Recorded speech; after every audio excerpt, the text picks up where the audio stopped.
and I'm going to just go through a few things quickly here because we want to get, by the end of the meeting, at least have the knowledge of what the solution is to our compulsions in life. Whether it's food, alcohol, drugs, it's a 12-step program and what the answer is. So we're going to get that spiritual awakening by the end of the meeting. And here we go. And first of all, in the doctor's opinion, he reinforces that. Here we are. They wrote this, 80 years later? This is a new edition by the Overeaters Anonymous 12 and 12.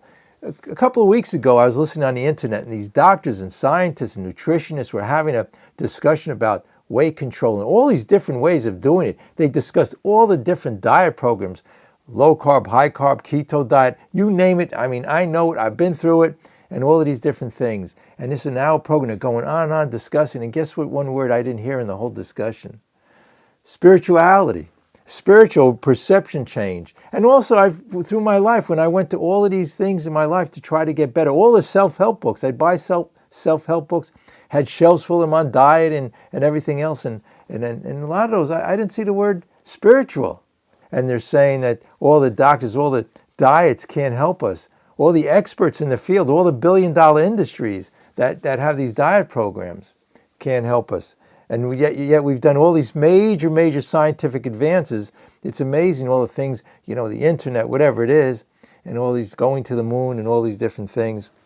On page Roman numeral 27, the doctor's opinion, here it is, over 80 years ago, he said, "We doctors have realized for a long time that some sort of moral psychology was of urgent importance to alcoholics," and we could put compulsive overeaters, or any other problem you have.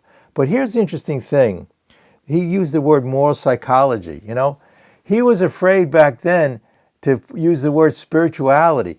But it says here, what does it say in our program here? Well, let me just finish this one sentence. He goes, "With our ultra-modern standards, our scientific approach to everything, we are perhaps not well equipped to apply the powers of good that lie outside our synthetic knowledge."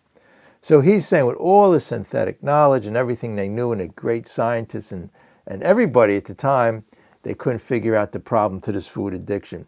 And anybody who doesn't agree with what I say, think in your own life, how many diets have you been on, right? And how many have failed? Diets are easy. I've been on 1,000 of them. We used to say that in AA too. I can stop drinking. It's easy. I've stopped 1,000 times. In the lobby, we had the question, we said, actually as a statement, there is an answer. So first, I just want to touch upon the problem. I'm either in the problem or in the solution, but the problem is going to be, just shortly, we'll talk about the problem. And we talk a lot here about the food, addiction to food, but it's similar to every addiction. It's all the same thing. But anyway, I have here the 12 and 12 Overeaters Anonymous book, second edition. It's Overeaters Anonymous 12 and 12 book, second edition. Here it is here. Okay, but anyway, it says here on page 10. Okay, listen to this. This is the problem. It's talking about the problem here. "Then horrified by what we were doing to ourselves with food, we became obsessed with diets. We spent lots of money on weight loss schemes.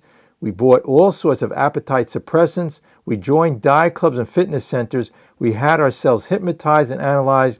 We had major surgery on our digestive systems. We had our ears stapled or our jaws wide shut.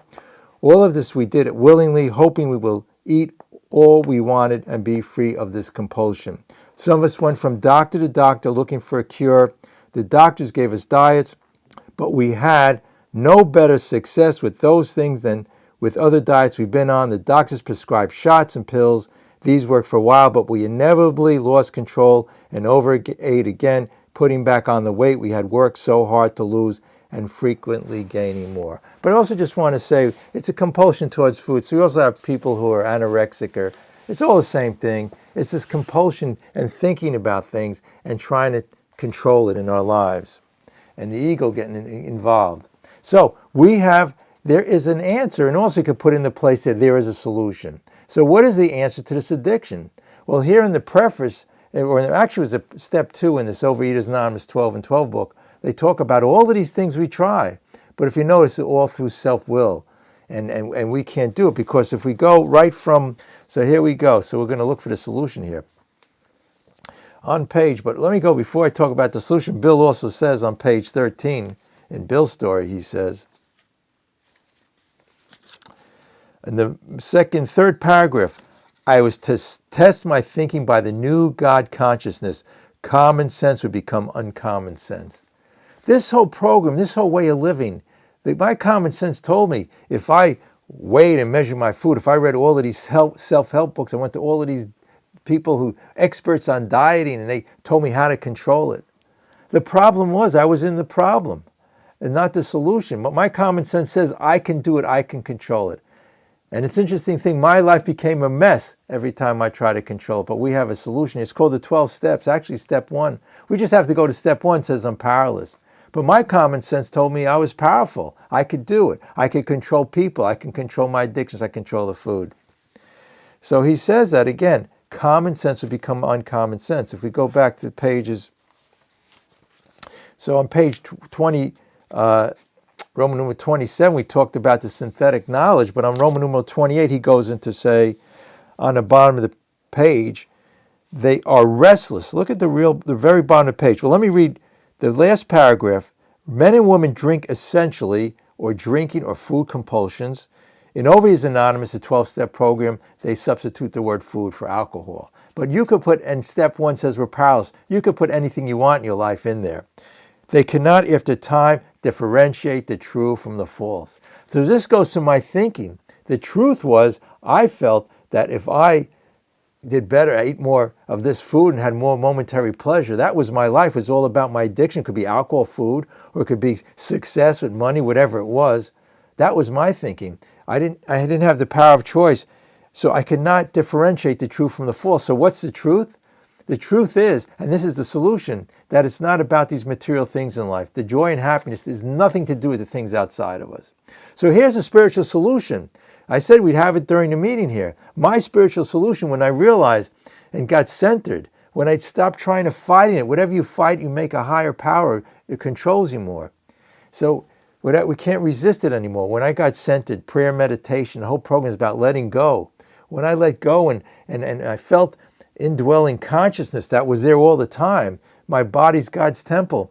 My mind knows intuitively how much food to eat or not eat. But when I get in the way, God gave us the gift of He can control our autonomic nervous system, our breathing, right? Our heartbeat. Even our appetite. But when we take control, the one God gave us the gift of being able to put the food in our mouth, we misuse that. So we screw that up. So here we go. So the whole thing is there is a solution.